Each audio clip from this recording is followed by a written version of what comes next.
হয়েছি। সেটি হচ্ছে আসন্ন ত্রয়োদশ জাতীয় সংসদ নির্বাচনে আপনারা জানেন যে আমরা 10 দলীয় জোট ঐক্যবদ্ধভাবে নির্বাচনে অংশগ্রহণ করছি। ইতিমধ্যে 10 দলীয় জোটের আগামী জাতীয় সংসদ নির্বাচনে যারা প্রতিদ্বন্দ্বিতা করবেন তাদের নাম চূড়ান্ত হয়ে গিয়েছে এবং সারা দেশে আমাদের কেন্দ্রীয় নেতৃবৃন্দ সহ সকলেই নিজ নিজ আসনে যারা প্রার্থী হয়েছেন তারা কর্মব্যস্ত সময় কাটাচ্ছেন। ভোটারদের সাথে জনগণের সাথে তারা একাত্ম হয়ে দেশ গঠনে তারা এগিয়ে যাচ্ছেন। এই রকম একটি সন্ধিক্ষণে আমাদের জন্য সুসংবাদ হচ্ছে যে আমাদের এই 10 দলের সাথে আরও একটি দল একাত্ম ঘোষণা করেছেন। সে কারণে আমরা আল্লাহ তাআলার শুকরিয়া আদায় করছি। আর সেই দলটি হচ্ছে বাংলাদেশ লেবার পার্টি। লেবার পার্টির সভাপতি, কেন্দ্রীয় সভাপতি বা প্রেসিডেন্ট সহ ওনার দলের অনেক গুরুত্বপূর্ণ স্থানীয় ভাইরাও আজকে এখানে এসেছেন, বোনেরাও এসেছেন। এই সুন্দর মিলন মেলায় তারা সকলে অংশগ্রহণ করেছেন। আমরা সকলে মিলে আমাদের কেন্দ্রীয় নেতৃবৃন্দের সাথে আলাপ আলোচনা করে আজকে এই 10 দলের সাথে আরেকটি দল বাংলাদেশ লেবার পার্টি একাত্ম হয়ে আগামী নির্বাচনে ভূমিকা পালন করবেন সেই বিষয়টি আমরা সিদ্ধান্ত নিয়েছি। তো এটা আমাদের জন্য একটা বিরাট সৌভাগ্যের বিষয় যে 5ই আগস্টের আগ পর্যন্ত বাংলাদেশে প্রায় 16 বছর একটি ফ্যাসিস্ট, স্বৈরাচারী, গণতন্ত্রের দুশ্মন, মানবতা মনুষ্যত্বের দুশ্মন একটি ফ্যাসিস্ট সরকার বাংলাদেশের জনগণের ঘাড়ে চেপে বসেছিল। তাদের সময় আমরা আমাদের মৌলিক অধিকার থেকে বঞ্চিত ছিলাম, আমাদের গণতান্ত্রিক অধিকার থেকে বঞ্চিত ছিলাম, ভোটাধিকার থেকে আমরা বঞ্চিত ছিলাম। ন্যায় বিচারের সিটি ভোটাও তখন আমরা বিচারাঙ্গনে দেখতে পাইনি। দেশের অর্থ লুট করা হয়েছে, অর্থ পাচার করা হয়েছে, বিদেশে বেগম পাড়া তৈরি করা হয়েছে, দেশের মানুষের উপরে খুন, গুম, হত্যা, হামলা, মামলা এগুলো চাপিয়ে দিয়ে গোটা বাংলাদেশটাকে একটা কারাগারে জুলুমের আখড়াখানায় পরিণত করা হয়েছিল। বাংলাদেশের জনগণ এই দুর্বিষহ জীবন থেকে রক্ষা পাওয়ার জন্যে জুলাই 24-এ তারা রাজপথে নেমে আসে। সেই আন্দোলনটি প্রথমে ছাত্রদের ছিল, এরপরে এই আন্দোলনের সর্বস্তরের গণমানুষ ঐক্যবদ্ধ হয়ে রাজপথে নেমে আসে এবং বাংলাদেশকে বৈষম্য মুক্ত করার জন্যে, বাংলাদেশকে ন্যায় ইনসাফ ভিত্তিক দেশ হিসাবে গড়ে তোলার জন্যে, এই দেশের স্বাধীনতার সার্বভৌমত্বকে বিশ্বের দরবারে আরও ঊর্ধ্বে তুলে ধরার জন্যে এবং দেশের জনগণের বঞ্চনা দূর করার জন্যে সর্বস্তরের জনগণ 5ই আগস্ট একটি নজিরবিহীন গণ অভ্যুত্থানের মাধ্যমে এই দেশকে স্বৈরাচার থেকে, আধিপত্যবাদী শক্তির হাত থেকে রক্ষা করে। এরপর থেকে আমরা বর্তমান সময় পর্যন্ত দেশকে গড়ার জন্যে প্রত্যেকে তার নিজ নিজ অবস্থান থেকে অর্থবহ ভূমিকা পালন করেছেন, গুরুত্বপূর্ণ ভূমিকা পালন করেছেন। আমরা জুলাই আন্দোলনের সকল অংশীজনদেরকে আমরা আন্তরিক ধন্যবাদ জানাই। জুলাই আন্দোলনে প্রায় 2000-এর উপরে আমাদের তরুণ, যুবক, ছাত্র, শ্রমিক, মেহনতি মানুষ জীবন দিয়েছে। প্রায় 30,000-এর মতো লোক আহত হয়েছে, চোখ হারিয়েছে, পঙ্গুত্ব বরণ করেছে। 30 জন শিশু বিভিন্ন পত্রিকায় আমরা দেখতে পেয়েছি যে তারা এই গণহত্যার সময়ে নির্মমভাবে তারা নিহত হয়েছে। এই আত্মত্যাগ যারা করেছেন তাদেরকে আজকে আমরা স্মরণ করছি। তাদের আত্মত্যাগকে স্মরণে রেখে জুলাই আন্দোলনের ঐক্যকে ধরে রাখার জন্যে এবং আগামী দিনে একটি সুন্দর মানবিক ইনসাফ ভিত্তিক বাংলাদেশ গড়ার জন্যে চাঁদাবাজি, দুর্নীতি, অন্যায়, জুলুম, ষড়যন্ত্রের হাত থেকে দেশকে রক্ষার জন্যে আমরা যেভাবে আন্দোলন করেছি ঠিক সেভাবে ঐক্যবদ্ধভাবে আমরা নির্বাচনে অংশগ্রহণ করছি। বাংলাদেশ জামায়াত ইসলামী সহ যেই 10 দল ঐক্যবদ্ধ হয়েছে, এই ঐক্যটাই হচ্ছে মূলত জুলাই আন্দোলনের ঐক্যবদ্ধ চেতনা। সেই চেতনাকে ধারণ করেই আমরা আসন্ন নির্বাচনে আমরা অংশগ্রহণ করব। সেই ঐতিহাসিক প্রচেষ্টার সাথে আজকে আনুষ্ঠানিকভাবে যুক্ত হলেন আমাদের লেবার পার্টি এবং লেবার পার্টির প্রেসিডেন্ট জনাব মুস্তাফিজুর রহমান ইরান সহ তার দলের নেতাকর্মীগণ। আমরা তাদেরকে আন্তরিক ধন্যবাদ জানাচ্ছি এবং এই ঐক্য আমরা সামনের দিকে নিশ্ছিদ্রভাবে যাতে ধারণ করে এগিয়ে যেতে পারি, আল্লাহ তাআলার দরবারে সেই দোয়া কামনা করছি। আমরা আমাদের আমির জামাত বলেছেন যে আমরা একটি মানবিক বাংলাদেশ গড়তে চাই, কল্যাণধর্মী একটি দেশ গড়তে চাই, দুর্নীতিমুক্ত, চাঁদাবাজি মুক্ত একটি সমাজ আমরা গড়তে চাই। এই জন্যে আমরা সকল দলকে নিয়ে, সকল দেশপ্রেমিক চিন্তাশীল লোকদেরকে নিয়ে আমরা আগামীতে একটি সরকার কায়েম করতে চাই। সেই ক্ষেত্রে আমাদের লেবার পার্টির এখানে একাত্ম ঘোষণা করা এটা একটা বিরাট অগ্রগতি। এই ধরনের আরও যত দেশপ্রেমিক আধিপত্যবাদ বিরোধী শক্তি আছে, দল আছে, ব্যক্তি আছে, আমরা সকলকে সাথে নিয়েই ইনশাল্লাহ এগুতে চাই। তো আজকে লেবার পার্টির যোগদানের মধ্য দিয়ে মূলত এখন থেকে আমাদের এই জোটটি 11 দলীয় জোটে পরিণত হলো।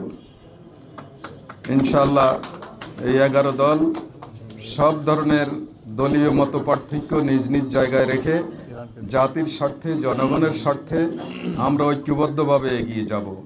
তো আমি মুস্তাফিজুর রহমান ইরান ভাইকে এ পর্যায়ে কথা বলার জন্য অনুরোধ করছি। যেহেতু নামাজের সময় একেবারেই নিকটে, আমরা নামাজের আগে ইনশাল্লাহ এই প্রোগ্রামের সমাপ্তি করব।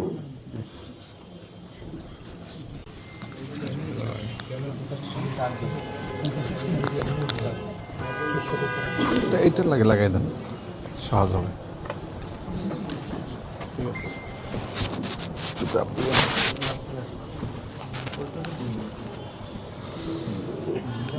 বিসমিল্লাহির রহমানির রহিম। সাংবাদিক বন্ধুরা এবং আমাদের 11 দলীয় জোটের নেতৃবৃন্দ, বাংলাদেশ লেবার পার্টিকে আপনাদের এই মহৎ উদ্যোগ বলবো আমি, এই উদ্যোগের সাথে আমাদের কাজ করার সুযোগ করে দেওয়ার জন্য বাংলাদেশ লেবার পার্টি কৃতজ্ঞতা প্রকাশ করছে। বাংলাদেশ লেবার পার্টি 1974 সালে প্রতিষ্ঠিত এবং শেখ মুজিব কর্তৃক বাকশালের কারণ নিষিদ্ধ হয়েছিল।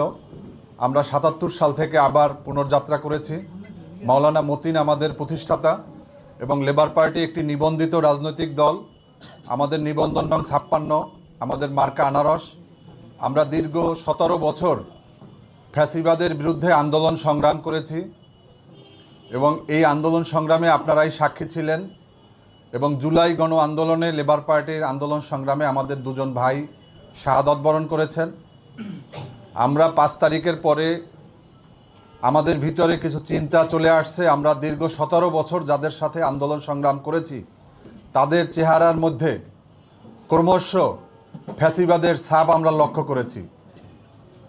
আমরা ফ্যাসিবাদের কর্মকাণ্ডগুলোকে ক্রমান্বয়ে তাদের কর্মকাণ্ডে প্রমাণিত হতে দেখছি।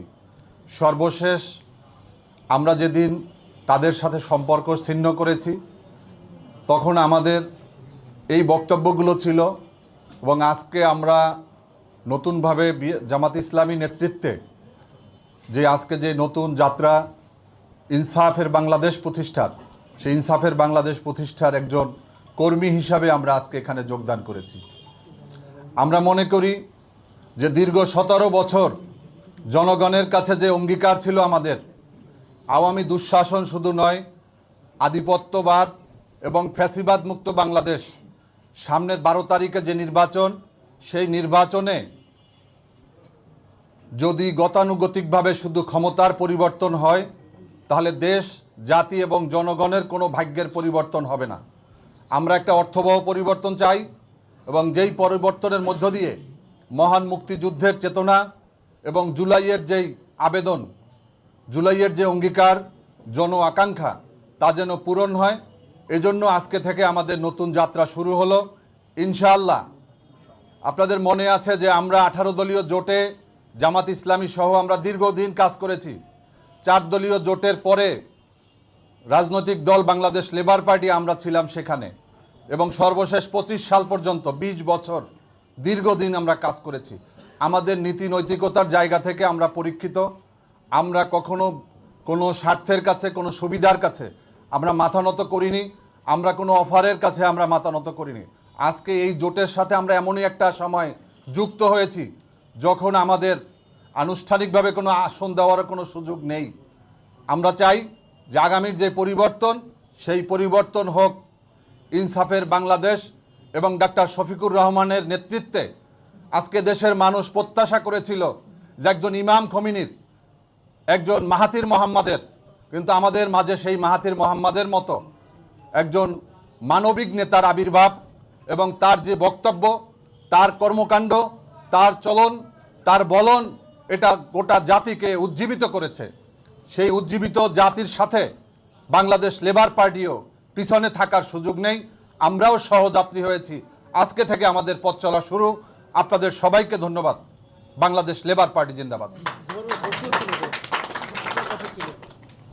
জি, সেটা হচ্ছে বিএনপি বিভিন্ন জায়গায় অভিযোগ করছে আপনারা এনআইডি কার্ড নিচ্ছেন, আপনারা বিকাশ নাম্বার নিচ্ছেন, তো আপনারা এর মাধ্যমে আপনারা ভোটকে কিনতে চাচ্ছেন, কারচুপি করার একটা পরিকল্পনা আপনারা করছেন, এটি বিএনপির অভিযোগ। একটা প্রশ্ন। 2 নম্বর প্রশ্ন হলো, আমেরিকা নিউজ এসেছে মার্কিন যুক্তরাষ্ট্রের পত্রিকায় যে আপনারা আমেরিকা আপনাদের সাথে বন্ধুত্ব করতে চায়, এবং আমাদের রাষ্ট্রচিন্তক ফরহাদ মাজার সেটা নিয়ে আবার কমেন্ট করেছেন যে এটা ভয়ঙ্কর একটা ব্যাপার আমাদের দেশের স্বাধীনতা সার্বভৌমত্বের জন্য। এখন মার্কিন সাম্রাজ্যের সাথে আপনাদের কি কোনো আঘাত হয়েছে কিনা? আপনি যে 2টা প্রশ্ন করেছেন, এগুলো আসলে সবগুলো ভুয়া। আমরা এই ধরনের কোনো এনআইডি বা টেলিফোন কোনো কারো নাম্বার এগুলো আমরা করছি না। এগুলো ভুয়া খবর ছড়িয়ে সমাজে একটা বিভ্রান্তি তৈরি করা হচ্ছে, নির্বাচনী পরিবেশ নষ্ট করা হচ্ছে। আমরা এটা কামনা করি না।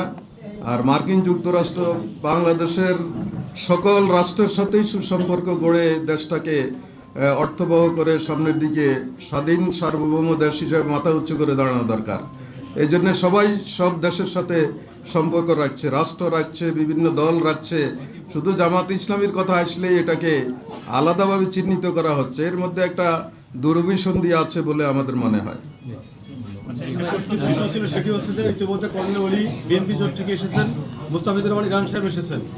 অনেকেই বলার চেষ্টা করছেন, আমরা বিভিন্ন মাধ্যমে শুনছি যে মাহমুদুর রহমান মান্নান সাহেব আপনাদের জোটে অন্তর্ভুক্ত হবেন কিনা। জি, যখন আসে তখন দেখবেন আপনারা ইনশাআল্লাহ।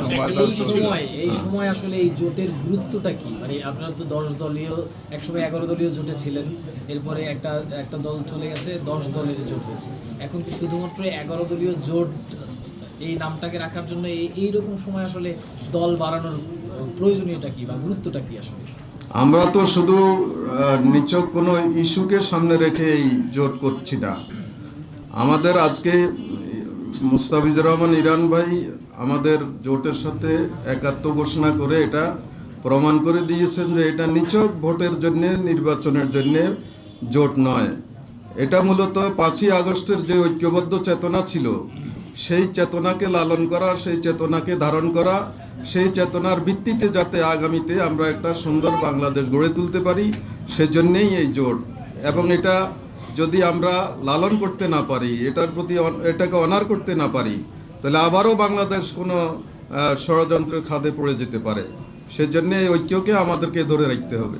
শেষ প্রশ্ন শেষ প্রশ্ন ছিল যে এখনো আপনাদের প্রতিপক্ষরা অনেক বেশি জোরে সোরে আলোচনা করছে যে আপনারা জান্নাতের টিকিট দিয়ে দিবেন, কোনো কোনো ক্ষেত্রে বলা হচ্ছে যে ভূমিকম্প হচ্ছে। এই বিষয়গুলো আসলে জামাত এগুলো সব ভুয়া কথা। আমাদের আশ্চর্য হয় আমরা যে একটা দলের শীর্ষস্থানীয় নেতারা এই ধরনের ভুয়া কথা প্রকাশ্যে বলছেন জনসভায় এবং পত্রপত্রিকা এগুলো কোট করছেন।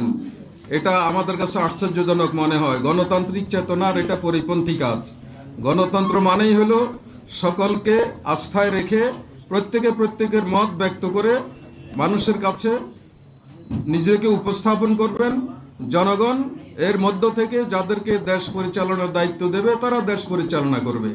কিন্তু যেই অপপ্রচার চলছে, এই অপপ্রচার, মিথ্যাচার, এটা জাতির জন্য কোনো শুভকর নয় এবং এর দ্বারা আমাদের নেতাদের ওজনও জনগণ পরিমাপ করার একটা সুযোগ পাচ্ছে।